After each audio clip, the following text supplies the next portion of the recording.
سورہ ہود مکی ہے، ہجرت سے پہلے نزول ہوا۔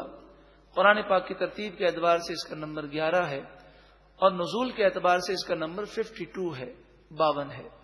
اس میں 123 آیتیں اور 10 رکوع ہیں۔ سورہ ہود وہ سورت ہے کہ جس میں بہت زیادہ اللہ کے عذاب کا ذکر ہے۔ جب یہ سورت نازل ہوئی تو نبی اکرم صلی اللہ علیہ وآلہ وسلم بہت روئے، اور اس سورت کے نازل ہونے کے بعد آپ کا یہ معمول تھا کہ جب آپ رات کو نماز کے لیے کھڑے ہوتے تو اتنا روتے کہ حضرت عائشہ صدیقہ رضی اللہ تعالی عنہا فرماتی ہیں کہ آنسو آنکھوں سے ٹپک کر زمین پر گرتے۔ وہ جو سید المعصومین ہیں، جو معصوموں کے سردار ہیں، جنت کے سردار ہیں، جن کی شفاعت کے صدقے میں سب جنت میں جائیں گے، وہ اتنا اللہ کا خوف رکھیں۔ ہم گناہگار ہو کر ہماری آنکھیں گناہوں پر آنسوؤں سے تر کیوں نہیں ہوتی؟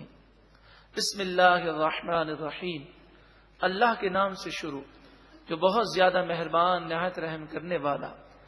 الف لام غ، حروف مقطعات۔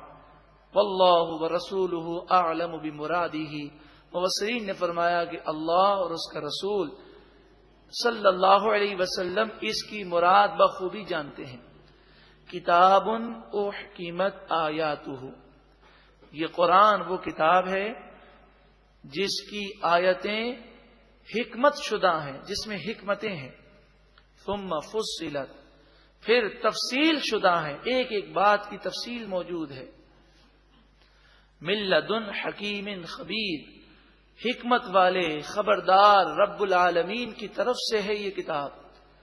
اللہ تعبدوا الا اللہ، کہ تم اللہ کے سوا کسی کی پوجا نہ کرو۔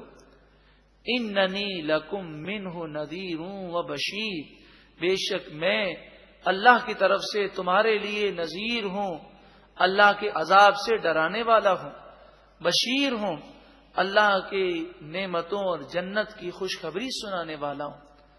وَأَنِ اسْتَغْفِرُوا رَبَّكُمْ، اور تم اپنے رب سے معافی مانگو، استغفار کرو۔ ثُمَّ تُوبُوا إِلَيْهِ، پھر اس کی طرف رجوع لاؤ۔ استغفار کرو گے اور رجوع لاؤ گے تو تمہیں کیا فائدہ ملے گا؟ آخرت کی بھلائیاں، قبر کی راحت تو اپنی جگہ ہے۔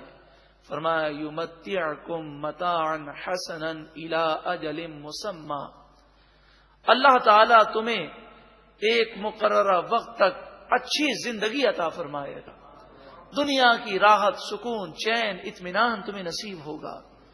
وَيُؤْتِ كُلَّ ذِي فَضْلٍ فَضْلًا، اور اللہ تعالیٰ اس توبہ اور استغفار اور عبادت کی برکت سے اپنے فضل سے تمہیں ہر فضل اور ہر نعمت عطا فرمائے گا۔ وَإِن تَوَلَّوْا، اور اگر تم منہ پھیرو، فَإِنِّي أَخَافُ عَلَيْكُمْ، پس بے شک مجھے تم پر خوف ہے، مجھے ڈر لگتا ہے۔ عذاب یوم کبیر، بڑے دن کا عذاب تم پر آئے گا۔ الی اللہ مرجعکم، اللہ ہی کی طرف تم لوٹائے جاؤ گے۔ وَهُوَ عَلَى كُلِّ شَيْءٍ قَدِيرٌ، اور وہی ہر چاہت پر قادر ہے۔ الا، اب یہ آخری آیات ہیں 11ویں پارے کی، بڑی ہی ہلا دینے والی آیت کریمہ ہے، غور سے سنیے گا۔ الا، سن لو، انہم، بے شک یہ لوگ، یثنون صدورہم، اپنے سینے کو دہرا کرتے ہیں۔ مراد یہ ہے کہ وہ بنیان بھی پہنتے ہیں، اوپر لباس بھی پہنتے ہیں، سینہ چھپ جاتا ہے، لوگوں کے سامنے آتے ہیں، بڑی میٹھی باتیں کرتے ہیں، لیکن دل میں جو بغض ہے یا دل میں جو حسد ہے یا جو گناہوں کی نیتیں ہیں یا جو گناہ ہم چھپ کر کرتے ہیں، وہ کیا ہم اللہ سے چھپا سکتے ہیں؟ لِيَسْتَخْفُوا مِنْهُ، وہ سینے کو دہرا کرتے ہیں تاکہ اس سے وہ اپنے سینے کے راز کو چھپا سکیں۔ الا، سن لو، حین یستغشون ثیابہم، جب وہ لباس میں اور چادروں اور کپڑوں میں، ثیاب کپڑوں کو کہتے ہیں، اپنے آپ کو پورا چھپا لیتے ہیں۔